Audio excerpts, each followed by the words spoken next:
Túsfhuaim an limistéar beain.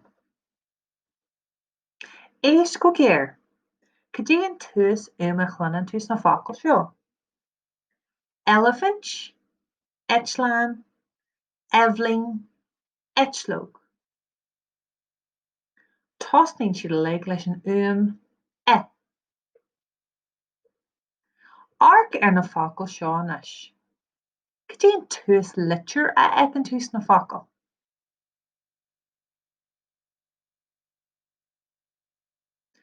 Elephant, eitleán, eibhling, eitlóg.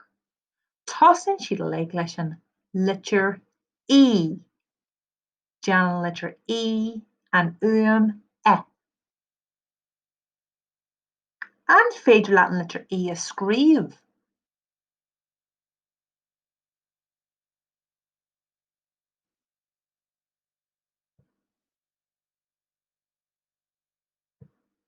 Arc ar an fóstar. Cdéanna rud é thosaigh le E sa fóstar. Tá eibhling ann, eitleán, eitlóg agus elephant.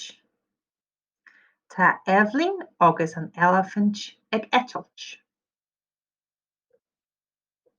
Cad é seo?